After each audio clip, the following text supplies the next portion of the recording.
La Fresh Morning.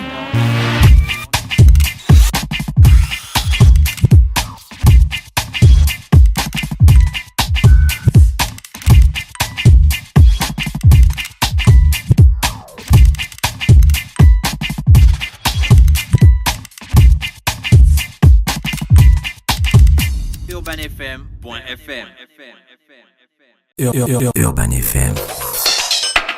Découvrez et apprenez Urban FM. C'est la première radio urbaine en Gabon.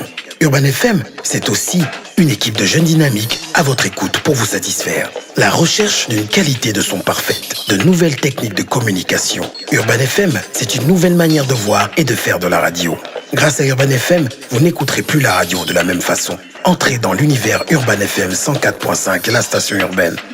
104.5, 104.5, 104.5. Urban FM. Urban FM.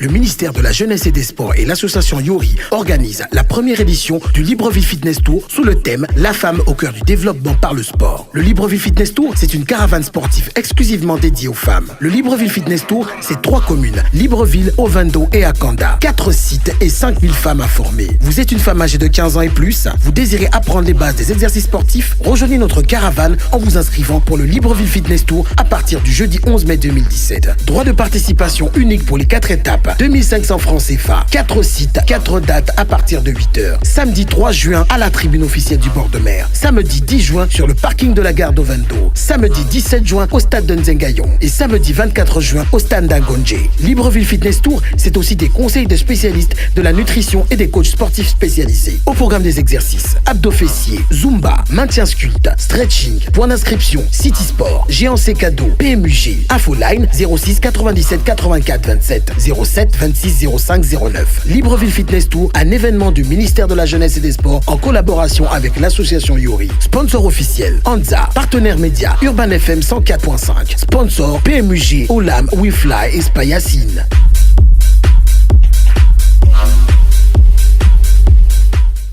Le réveil matinal le plus haut de la capitale sur leur radio. Vous êtes sur les 104.5 Urban FM, la station urbaine. Génon reçoit l'équipe de l'Institut français ce matin. Oui, comme tous les jeudis, aujourd'hui on va parler d'environnement. C'est ça ? Avec monsieur Degnon Laurent, c'est ça, j'ai bien prononcé. Exactement, vous avez bien prononcé. Bonjour. Bonjour, merci d'avoir accepté notre invitation et vous êtes accompagné de monsieur Nanou Badinga. Manu Badinga, oui, bonjour. Manu Badinga, bonjour. Bonjour. D'accord. Alors vous êtes... Vous allez organiser donc la semaine de l'environnement à l'Institut français. Ça commence le 6 juin, si je ne me trompe pas. Exactement, oui, ça commence le 6 juin, mais il y a toute une étape de préparation préalablement qui a notamment été orchestrée par monsieur Manu Badinga. D'accord, c'est quoi cette étape de préparation ? Bon, la première étape de préparation, c'est une caravane scolaire sur l'environnement avec pour thème la mangrove et les changements climatiques. Donc, il était question de faire le tour de 10 établissements scolaires publics et privés, primaires, pour échanger avec les enfants sur tout ce qu'il y a autour de la mangrove. C'est quoi le problème avec la mangrove ? Le problème, sans être le spécialiste des spécialistes, c'est que à plusieurs zones de notre littoral, la mangrove elle est détruite. Et quand les spécialistes nous expliquent tous les bienfaits de la mangrove dans l'environnement, on se dit il faut vraiment que cette forêt particulière soit vraiment protégée, quoi. D'accord. Au Gabon, il y a beaucoup la mangrove, hein. On en a vu hier même vers l'INJS. Ouais, l'INJS.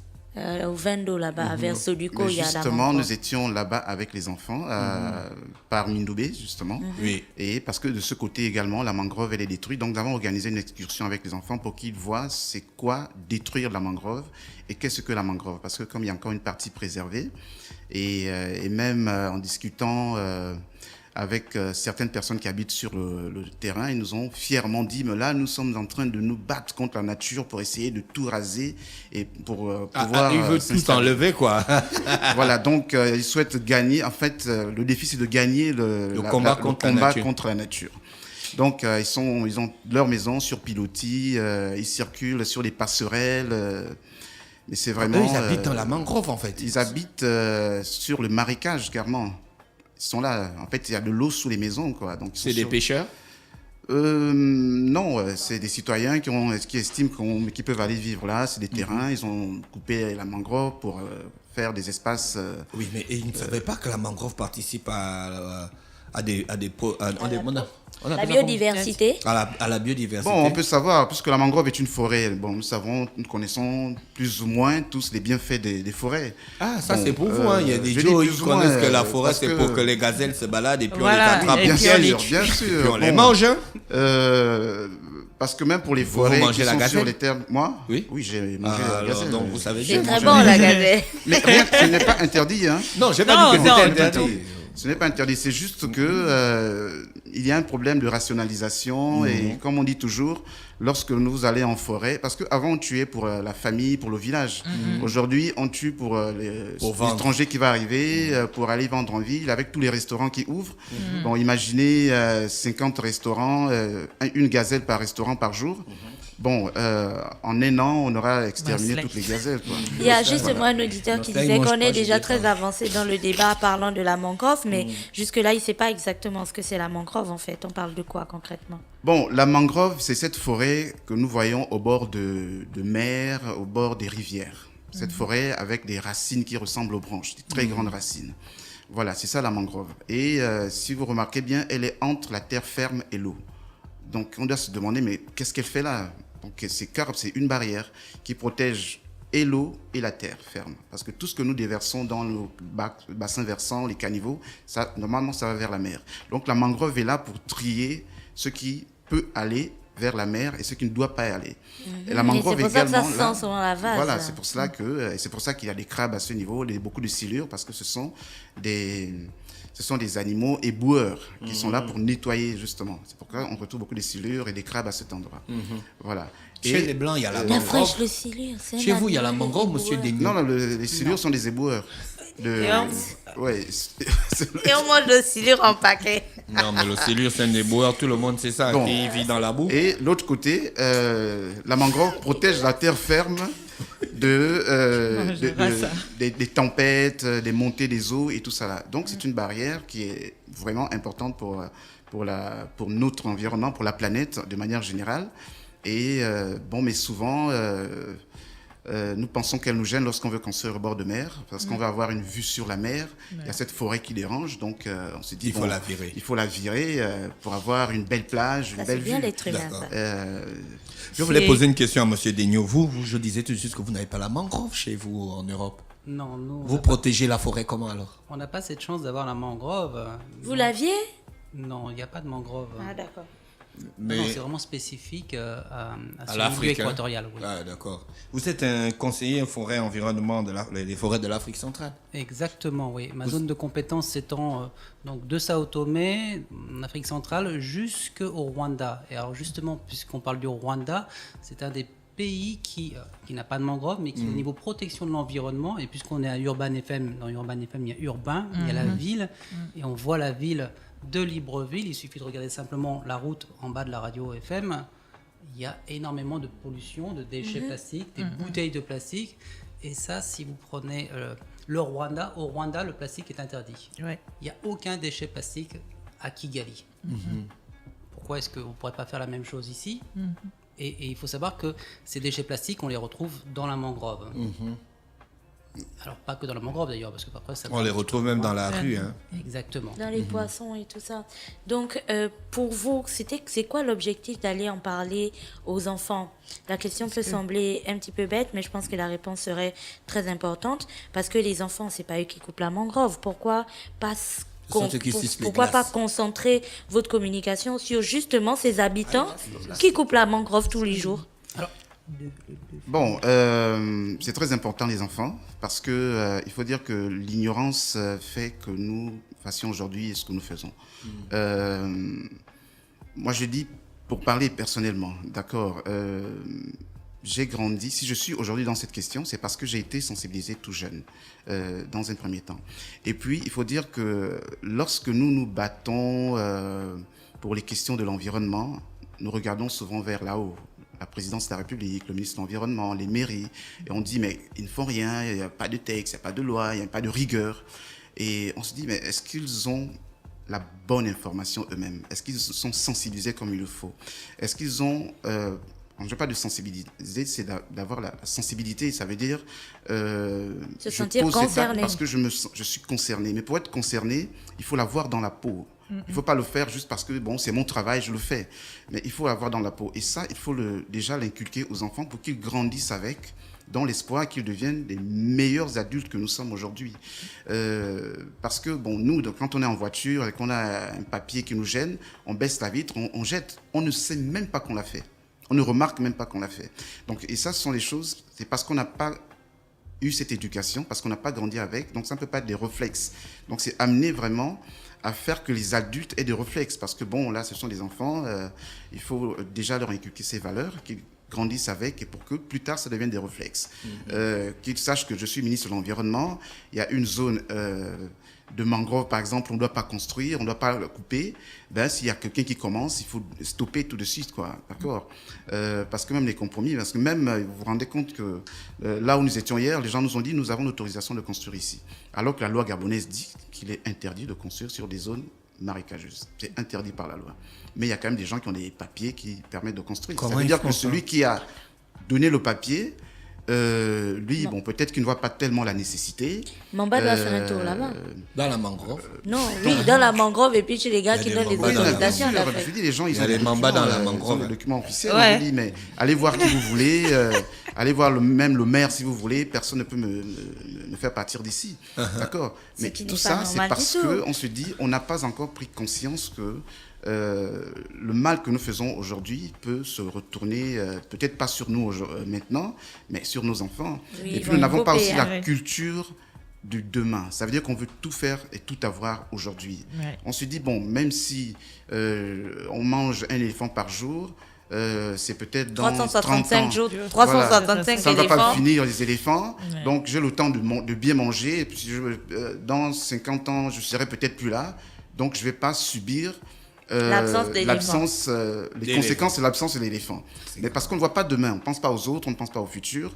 Et c'est pour ça souvent qu'on agit comme ça. Donc il faut amener les gens à se dire, nous sommes de passage, il faut laisser des bonnes traces en partant. Et c'est justement pourquoi il faut... Il y a une question aller vers d'une les enfants. auditrice qui demande bonjour l'équipe d'Urban FM. J'aimerais savoir, la semaine de l'environnement organisée par l'Institut français ne serait-elle pas aussi bénéfique pour les étudiants dans cette spécialité, les étudiants, les gars qui étudient l'environnement? Monsieur Degnaud. Alors non seulement c'est bénéfique, mais les étudiants, tous les étudiants, mais aussi ceux qui ne sont pas étudiants, adultes et enfants, sont invités aux projections de documentaires. Parce qu'ils ils font partie des publics attendus qui seront projeter ces films documentaires à l'Institut français du Gabon mardi 6. Alors mardi 6, le premier film, c'est un film de Yann Arthus Bertrand. Vous connaissez Yann Arthus Bertrand, Oui. C'est quand même quelqu'un qui essaye avec ses compétences et à sa manière de diffuser des images spectaculaires, et notamment là ce sera des images qui sont sur une vingtaine de pays du monde et qui vont parler sur les enjeux de l'eau. Et le titre du documentaire, c'est la soif du monde. Donc il sera diffusé mardi 6 à 19h. L'entrée est libre, gratuite. Mardi prochain à l'Institut français du Gabon. Donc il y a une première séance qui sera ce mardi prochain et les étudiants sont les bienvenus et de toute façon tout le monde est le bienvenu. Et puis il y aura une deuxième séance le mercredi 7 là, À 19h toujours. à 19h exactement, toujours à l'Institut français du Gabon où sera projeté Toujours entrée libre. oui, le film Demain, vous savez, c'était le César du meilleur documentaire Oui. 2016. Mélanie Laurent, vous la connaissez, c'est une actrice un petit peu connue dans le monde qui a voulu faire du bénévolat et voulu montrer que des solutions existent à la situation actuelle qui est très perfectible. Et puis on a aussi le samedi 10 juin Yap Yop à 19h30 à l'Institut français du Gabon qui sera animé par Suprême Ekang Major, vous devez connaître. Oui, notamment des slammers, oui. Les slammers. Chef est là. Et ça clique. Et toute sa clique, oui. Samedi soir. Alors là, par contre, c'est 5 000 francs l'entrée. Et c'est samedi soir à l'Institut français du Gabon. Ah d'accord, ok. Donc ça c'est le programme de la semaine de l'environnement. Oui, c'est le programme de la semaine et il faut dire qu'il y a beaucoup d'activités dans cette semaine. Le 6 et le 7 en matinée. Donc le 6, nous aurons un concours de meilleurs sketchs sur le thème de la mangrove. Oui. En fait, les 10 écoles que nous avons visitées ont fait Des écoles publiques? Des écoles publiques et de la privées. province de l'Estuaire. Publiques et privées de l'Estuaire. Donc il y a 7 écoles publiques et 3 écoles privées.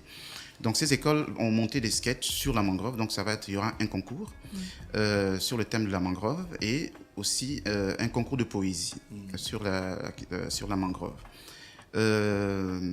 Donc, et en même temps, il y aura la diffusion de 2 films. Vous avez aussi la caravane, qu'est-ce que je raconte? La caravane scolaire. La caravane scolaire et puis un spectacle avec les enfants, c'est ça? La caravane scolaire, nous venons de la HV. Nous avons déjà fait le tour des écoles. Déjà. Maintenant, donc, nous sommes dans la clôture de cette activité avec les enfants. Donc, le 6, c'est la première sortie à l'Institut français de 10h à 13h à l'Institut français. Donc, le public est invité également. Il y aura beaucoup d'enfants, c'est vrai.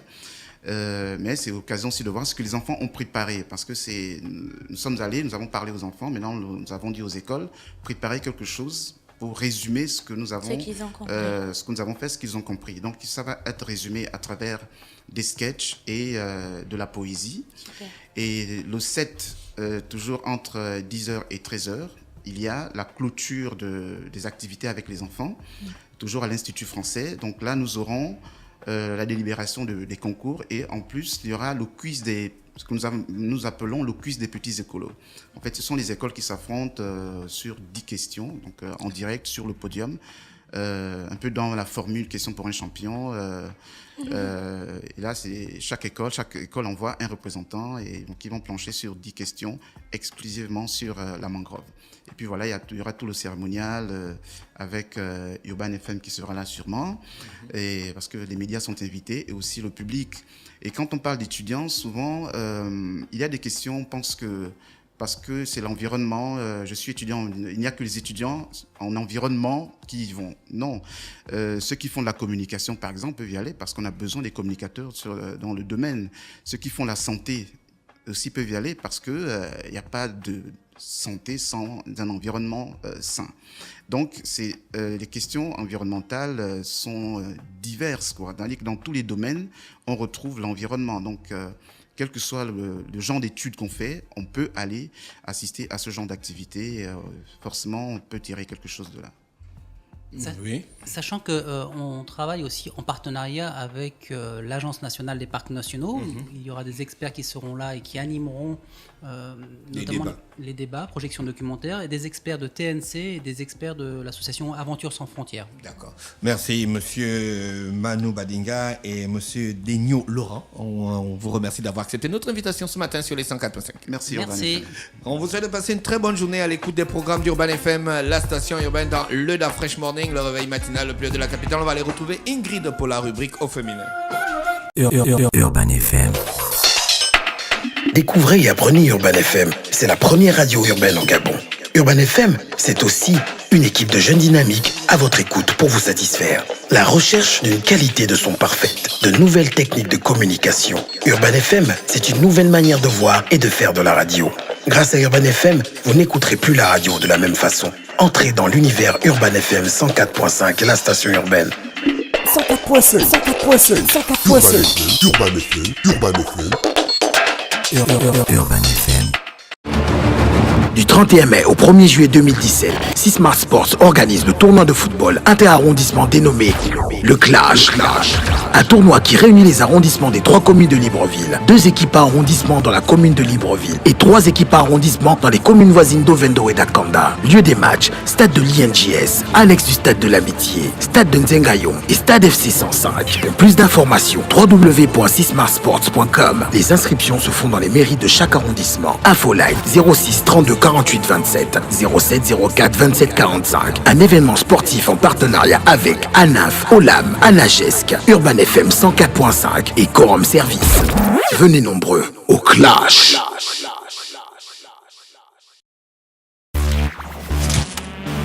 Da Fresh Morning.